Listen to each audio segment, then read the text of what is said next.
Hey guys, it was really great getting to see everybody on Thursday during the teacher parade. I'm so excited that so many of you were able to come out and wave. It was great getting to see you guys. And Miss Winslow's allergy medicine is working, so now I have my voice back for the most part and shouldn't have any more problems reading. So we should be able to read more chapters this week. Before we start on chapter 6, though, we need to discuss chapter 5 and review what we learned during chapter 5. So Keith and Ralph made a deal about who would use the motorcycle when. And Keith said that he'd use it during the day and he'd leave it under the bed for Ralph to use at night. And so Ralph took the motorcycle out into the hallway and was riding up and down the hallway where the dog, remember there was a dog and the dog heard him and was barking, and the man brought him out and took him outside, and the dog saw Ralph on the motorcycle. And then when there's Lucy in the back, when he tried to go back into the bedroom when he was done riding the motorcycle, the door was shut and he couldn't get in. So then the bellhop, Matt, saw him there, and he was able to talk to Matt also. And Matt was nice enough to open the door to let him in. And when he went inside, Keith's mom, Mrs. Gridsley, saw him there as he was riding under the bed to go park it.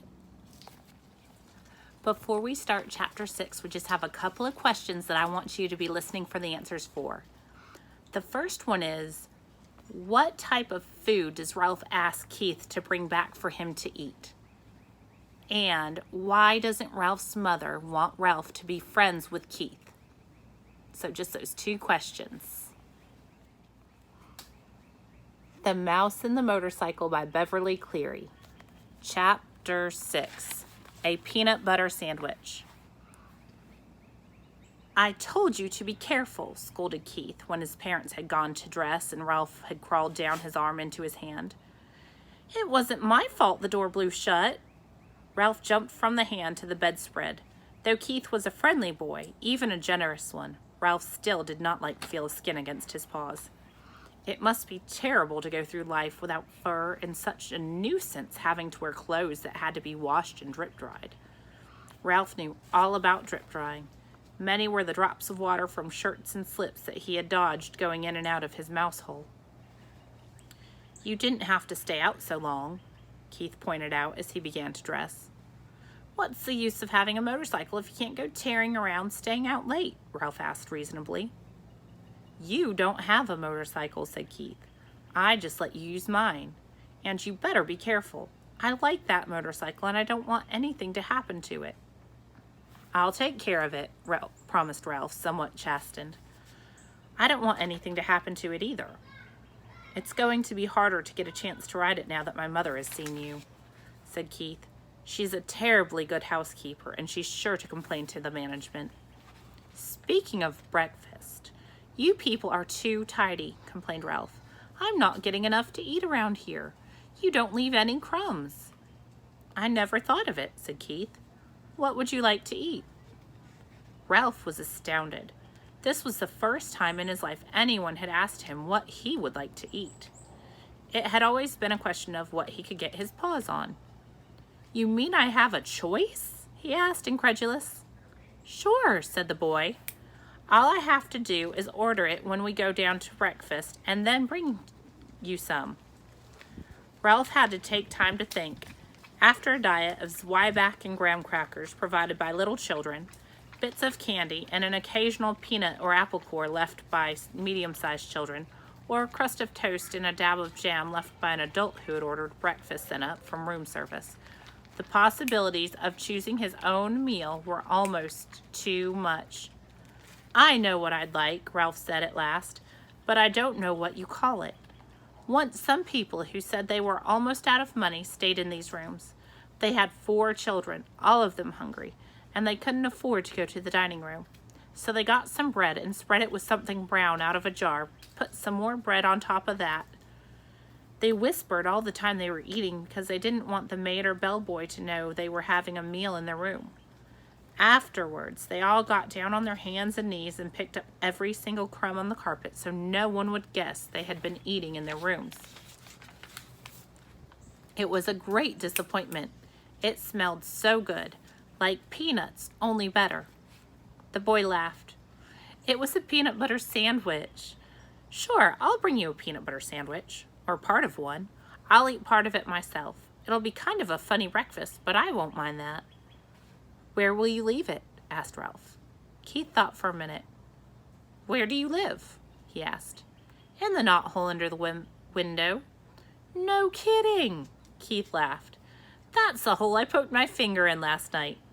I'll say you did, said Ralph. Scared me out of a year's growth. Nobody has ever guessed it's a mouse hole because it's a knothole instead of a chewed hole. I tell you what, said Keith. I'll bring up part of a peanut butter sandwich and poke it through the knothole. Just like room service. Ralph could not have been more pleased with the suggestion.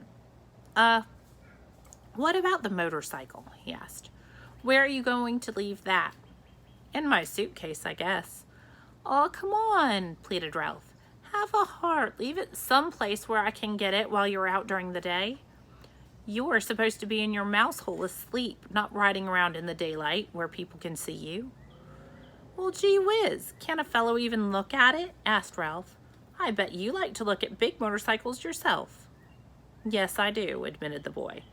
Well, I'll leave it back under the bed like I said, but you promise not to ride it until after dark. Scout's honor. Ralph jumped off the bed and ran off to the knothole. Ralph's home was furnished with a clutter of things people drop on the floor of the hotel room. Bits of Kleenex, hair ravelings. His mother was always planning to straighten it out, but she never got around to it. She was always too busy fussing and worrying. Now, as Ralph expected, she was dividing rye crisp crumbs among his squeaky bunch of little brothers and sisters while she waited to scold him. Ralph! If I have told you once, I have told you 1,000 times, she began. Guess what? Interrupted Ralph in an attempt to change the subject. Somebody in 215 is going to bring us a real peanut butter sandwich. Ralph, cried his frightened mother, you haven't been associating with people. Aw, he's just a boy, said Ralph, deciding to keep the complete story of the dangers and the glories of the past night to himself. He wouldn't hurt us. He likes mice. But he's a person, said his mother. That doesn't mean he has to be bad, said Ralph. Just like Pop used to say, people shouldn't say all mice are timid just because some mice are. Or that all mice play when the cat's away just because some do. Just the same, Ralph, said his mother. I do wish you would be more careful whom you associate with. I am so afraid you'll fall in with the wrong sort of friends. I'm growing up, said Ralph. I'm getting too old to hang around a mouse nest all the time. I want to go out and see the world. I want to go down to the ground floor and see the kitchen and the dining room and the storeroom and the garbage cans out back. Oh, Ralph, cried his mother, not the ground floor. Not all the way down there. You aren't old enough. Yes, I am, said Ralph stoutly. There's no telling what you might run into down there. Mousetraps, cats, poison. Why, out at the garbage cans, you might even be seen by an owl.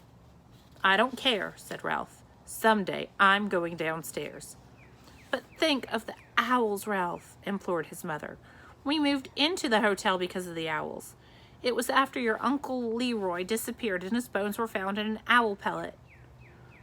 The mother mouse's plea was interrupted by the sound of Keith returning to room 215. Now you'll see, said Ralph to his mother, and waited, anxious lest his friend let him down. Sure enough, Keith came to the knothole. Psst, he whispered. Here it is. The waitress thought I was crazy ordering a peanut butter sandwich along with my cornflakes for breakfast, but here it is. He stuffed half a sandwich a bit at a time into the hole, where Ralph seized the pieces and pulled them all the way through. Listen, we're going to be gone most of the day. The dining room is packing us a picnic lunch, and we're going to drive along some of the back roads and visit some old mining towns. Thanks a lot, Ralph managed to say with his mouth watering. Have fun. See you tonight, said Keith. Have a good day's sleep. Ralph's mother could not help being impressed by the sight of that peanut butter sandwich. Just like room service, she marveled. Why, it's a peanut butter and jelly sandwich, and it even has butter in it. I told you he would bring it. Ralph could not help boasting, even though his mouth was full. After sharing his feast with his squeaky little brothers and sisters, all of whom had trouble with the peanut butter sticking to their teeth, Ralph curled up on a heap of shredded Kleenex and took a good long nap. When he awoke refreshed, his first thought was of the motorcycle. He wondered if Keith really had remembered to leave it under the bed. He yawned and stretched and left by way of the knothole. Room 215 was just as Ralph had last seen it. The bed had not been made, and there was no fresh towels in the wash basin. Ralph ducked under the sheets and blankets that had tumbled off one side of the bed, and there in the dim light he caught the gleam of chromium exhaust pipes. Keith had trusted him after all. He walked across the carpet and took hold of the hand grips once more. They felt just right in his paws, and he longed to be off, speeding around the threadbare spots of the carpet. But a promise was a promise. Keith had kept his promise about the peanut butter sandwich. Ralph would keep his about not riding the motorcycle in the daytime. He tried to satisfy himself by walking around the motorcycle in the dim light under the bed, admiring all over again the sleek design of the machine. Ralph was lost in admiration and daydreams of speed and power when suddenly the door opened and the maid entered. It was too late to make a dash for the mouse hole. The maid stripped the blankets and sheets from the beds, shedding unwelcome light on Ralph and the motorcycle. Her feet and white sneakers moved lightly as she gathered up the sheets and pillowcases and towels and dropped them with a soft plop beside the open door. The next thing Ralph knew, he was hearing familiar and dreaded footsteps coming down the hall. Steps he had learned to fear when he was a tiny mouse. It was the head housekeeper, the woman who was in charge of all the maids in the hotel. He recognized her steps, and he recognized her shoes. Stout, sensible black Oxfords. Nothing was ever clean enough for the head housekeeper, and Ralph's whole family lived in dread lest she discover their mouse hole. Now he held his breath, hoping she would go on down the hall. But no, she stepped into room 215. Good morning, Marjorie, the housekeeper spoke crisply to the maid. Be sure you clean room 215 and 216 very thoroughly this morning. There has been a complaint from the guests. They suspect mice. Yes, ma'am, said the maid. Look behind all the drawers, continued the housekeeper, and in the corners of the closets. Please report any evidence of mice. And be sure you vacuum under the beds. You've been getting careless lately. With that, she walked briskly down the hall. Old grouch, muttered the maid as she reached into the hall for something that produced a sound that struck terror into Ralph's heart. It was the clang of a vacuum cleaner attachments banging together. So Keith brought Ralph a peanut butter sandwich from the restaurant at the hotel. And then Ralph's mother didn't like that Ralph was friends with Keith because Keith is a person and not a mouse. And she doesn't think that they can trust him. So before we read chapter 7 tomorrow, I want you to be thinking about what you think is going to happen to Ralph now that the maid is going to bring the vacuum. Because remember, the head housekeeper told her that she had to make sure to vacuum under the bed. And that's where Ralph and the motorcycle are. So I want you to think about what might happen tomorrow when we read chapter 7